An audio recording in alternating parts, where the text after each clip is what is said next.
Okay, so who am I? I'm a ppc specialist, and I specialise in e-commerce. So I, as I said, made the switch to do this consulting full-time this year, and have primarily worked with B2C. So we're going to talk a little bit about shopping, we're going to talk about products, we're going to talk about specialising for e-commerce today. But I also work across B2B brands and SaaS within music industry and across some TV startups and bits and pieces as well. So hopefully there's a little bit for everyone in the room today. We're going to be talking about, is new customer acquisition killing your return customer rate? Spoiler alert, the answer is maybe, no, and yes, all in one. So essentially it's meant to be a provocative question because we want to kind of provoke conversation and get to know how these two metrics relate to one another. So I always find this really interesting when I start. You guys just jumped. You okay? You're good.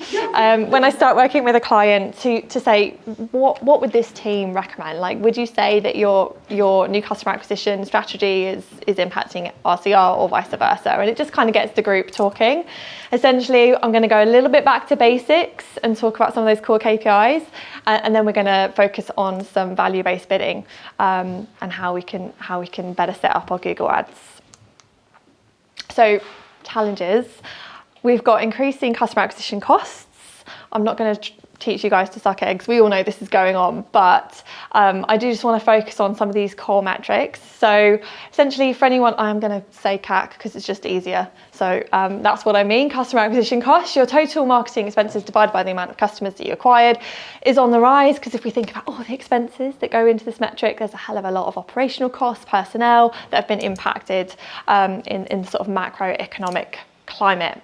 So if we think the fact that this is up 15 to 25%, that's going to massively impact the landscape that we're within. So it's driving brands into the digital marketing sphere.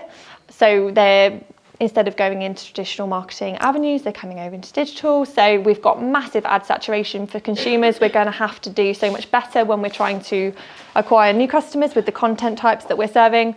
Rising cost per click, so CPC is on the rise, and privacy regulations, right? So I don't know one client that I work with that hasn't been impacted by the Apple iOS update or consent mode. It's absolutely rife across the board, and opting in or out of tracking, consumers are just more aware of this than ever. So lots going on for us to talk about. And as we see brands increasing in the market, we see the share of customers per brand arguably going down, cost per click as that competition goes up, and then customer acquisition cost or CAC goes up, profit margins go down, return on ad spend becomes harder than ever, and prices are rising. So the last block on this chain of events would be your returning customer rate. So as we see prices increasing, what's the cohort of customers that are going to be most resilient to increased prices? It's going to be your returners, because they're most likely to be brand loyal rather than price loyal as a cohort. So it's really important to understand how all of these things are relating to one another.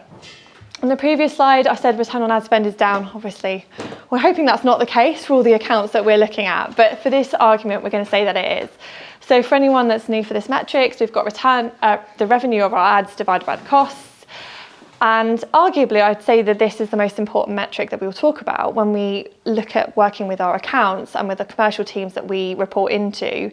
They want to know what this metric look like, because for them, it's their signpost of where they're going to put their next investment. My husband is a financial advisor, and he talks about risk appetite a lot. And whenever I'm working with a client, I like to kind of say, yeah, they're probably looking for a low risk investment. By the time they come to me, chances are they've worked with somebody that's kind of treated them badly, and they're looking for a little bit of TLC. So with low risk appetite market, essentially we need to make sure that this signpost, this metric is really, really strong. And a strong return on ad spend essentially can weather that higher increased customer acquisition cost if LTV for that client is looking really healthy. So we're going to look into the relationship between a CAC and LTV in just a second. And first of all, in the hopes of going back to basics, I'm going to just talk about setting target ROAS every single year, because I think within different markets, I always like to go back through this with my clients, especially as their cost bases are so drastically changing, even quarter on quarter. So I'll go back through, I've got this calculator set up in an Excel if anyone wants it all set out for them. But essentially, target ROAS, if we're looking at it, is looking at their average order value divided by the CPA. So on the CPA side, they're just going to take their gross profit and take away their target net. So, and sometimes I'll go through this this process for the client just to get, again, them thinking internally about how every change they make, even with a shipping provider change, we can see the cost base shift so much that the target ROAS can be affected. So recalculating that with them, as you can see with the gross profit metric, we've got COGS, we've got payment fees, we've got shipping costs, fulfillment costs going into that. And then in order to work out your CPA, you're also going to need to know their target net. So it kind of pushes that conversation internally about where they want that target margin to sit as well. Google, if you ask them, will provide you with the same template. So this is their version of the unit economics calculator. This is going to take their average profit per order, so that's the AOV minus the costs, work out the profit per customer, which is the PPO times the returning customer rate times by the repeat order rate, and then it's going to work out a break-even return on ad spend, which is the same thing, so that's the AOV divided by the CPA. What I think is really interesting as well, when I've run through this process with clients in the past, they have a different feeling about whether or not this is a break-even or a target return on ad spend, which obviously is a very different position. We're talking about either a ceiling or a floor. So getting everyone really, really aligned on that before I go into working on an account, I find really useful.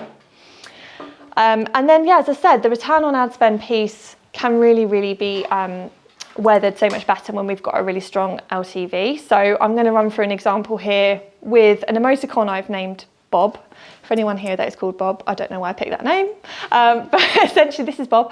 Bob is spending an average order value with this fake company at £200 a pop, and he is doing that 5 times a year. So the average order frequency is 5, and the customer lifespan in this scenario is 3. So he's doing that over 3 years. So Bob's LTV is £3,000. And then what we can work out is the efficiency ratio of Bob, or the business that is targeting Bob. So we can work out how much should we acquire him by, and then what's the relationship with his lifetime value. Now, I always find this, again, very, very interesting when I run it through with a client and they end up on a 1-to-1 ratio or a 1-to-5 ratio, and they're like, but we're not scaling. Or, you know, we're really prioritizing profit, but actually we are on a break even, we're on a 1-to-1. So I think that that's, again, another piece of work that I find very interesting to go with clients very early on. And we'll come back to this relationship in a little bit. So I'm going to just talk a little bit about the acquisition funnel. We all know this very well, but I think it's no surprise that during times of economic stress or where costs are up, that we see a lot of return churn, because it's cheaper to keep a customer coming back than it is to go out there and acquire new ones. And so this return churn happens. So in the example of Bob, he spent £200. Bob doesn't know necessarily maybe who he's bought that from. He just bought a TV. It could be that he's loyal to brand. It could be that he's not. However, if we work off a 1-to-5 ratio on the LTV to efficiency ratio, that would mean that Bob, who has an LTV of £3,000, had a customer acquisition cost of £600, and his AOV is £200. So in terms of this company, their investment to Bob is 600 quid. So far, they've got 200 back on average. So what happens is they're trying to get return on ad spend. They're pushing Bob through that mid funnel to the bottom of funnel over and over and over again, and we get this return churn. If Bob goes on to purchase 3 more times, then we get a 1-to-1. We get break even. We get back out of Bob what we put into him. If we get Bob to purchase 15 times, which is the 5 times the 3, we get the 1-to-5 ratio. So I think, again, I find this very useful to go with clients and kind of work through an example where you can take their AOV, work out what their LTV is, and say, this is the actual circumstance that you've got within your business. This is the reality of the account as we have it, and it can be really great to benchmark that improvement, because you absolutely will see it if you can get, better return on ad spend and lower CAC. So what's healthy RCR? You guys will already know these benchmarks, but between 25 and 30% is average. If I'm seeing a client that has lower than 25%, I'm saying, okay, you're probably a little bit top heavy. And then same, if you're seeing clients that have got 50% returning customer rate, they're too reliant on that mid-funnel. They're absolutely trying to push that mid-funnel to bottom funnel far too often in order to make ends meet. And we need to use this metric, I would say, more frequently to signpost us towards an NCA acquisition model within our paid strategy. So let's imagine that you're working with a client that had 45, 48% returning customer rate. If nothing else, this can be a really good way to start conversations on let's do some prospecting campaigns within Google Ads. And in which case I'm going to run you through Google Ads native tool, which is the NCA tool. Some of you may already be using this. What I find a lot of the time is that clients are really, really nervous of this. So I'm just going to run through it as an example of value-based bidding. 3 ways to set it up. First one, if you were to roll it out straight out of the box, you've got automatic detection. So by default, this is what you're going to be left with. It's going to look back through the account, 540 days worth of data, and it's going to say, okay, well, this is what a new customer is, and this is how much they spend. The second option is that you're going to set that up using your first party data, and you're going to either use a third party to pass that information, like Zapier, or you're going to upload a static list. And then the third option is that you're going to use dynamic tracking. So your tag that's already in existence, you're going to pass the parameters that you need via the API. And that's going to be dynamic in nature. The limitations of all three, well, on the automatic detection, obviously this is massively inaccurate and can cause to real big issues. But I would say if it's all you've got, then it's better than nothing. We need to be aware of the fact that users will delete cookies. So if we think about the fact that 540 days is a very long period of time, and they are going to opt out of cookies potentially, and then that information will be less relevant. On option 2 here, we've got the fact that it's going to rely on the third party. So you might have to ask a client to invest in Zapier if they haven't already got it. But also, if you are using a static list, it's going to require manual upload, and then it's going to need upkeep of that. Not a big fan of static lists. I think it gets people into hot water far too quickly. So the best option out of all of these is option 3, which requires some developer setup and some in-house monitoring just to make sure that the parameters that are coming through remain accurate. But of the 3 of them, this is going to be the least upkeep. So let's imagine that you set that up. Actually, I'm going to skip to this one. Let's imagine that you set that up using the tag. Essentially, if you were already set up for enhanced conversions, you can go into a Google Tag Manager and check that you are passing the user provided data, in which case that you will be passing that customer email parameter. So it looks like this. On the left-hand side, you just would tick the box, and on the right-hand side, that's the HTML capturing that information. So in terms of the strategy setup, there's 2 ways in which this can work. Specifically, this is for PMAX campaigns only. But if you were already running a purchase campaign, so it's trying to push product purchases, you can set this up so you can essentially assign a value for new customers. If you were going for lead gen through Performance Max, then you can actually just prioritize new customers only. This is really great if you have like a client that's got that kind of focused budget. I think that worked really well. Or if you're running just obviously capturing leads within Performance Max. So some tips with this is essentially in option 1, if you are pushing towards purchase conversions, is to make sure that you're setting up via Google Tag. And that remains durable for those privacy updates. And it's also going to automatically enroll you into auto detection for any changes in the data. And then option 2, if you are only going for new customers, obviously we need to make sure that we're not then swinging things too far the other way and that returning customer rate is impacted. So if you need remarketing campaigns, you can set those up alongside, but then exclude the customer match list so you're not bidding for the same people twice, and bring all of the new customer data into your reporting so that your clients know what you've got. Finally, I just wanted to talk through if you wanted to pass the new customer data through your Google tag, you can do that via 2 data sources. So you can either set that up via your data layer, or you can set that up using custom fields. My top tip is to set it up using custom fields because I just find that it gives you so much more control. So in which case you're going to pass the new customer variable. Here with a client, I've just got custom JavaScript doing that. And then you're also going to give a lifetime value piece. So you're going to pull in primarily through your data layer if you're already set up for this, bring in total spend for that customer and pass that into your campaign manager. It's worth mentioning the 2 betas that are available. So we've got HVO, which is the high value optimization. This is outside of just value-based bidding. So this is another layer on top that you can toggle on or off once you're already serving the NCA tool. So essentially you would provide an additional list and you would say, these are my VIPs. On average, they spend X amount more.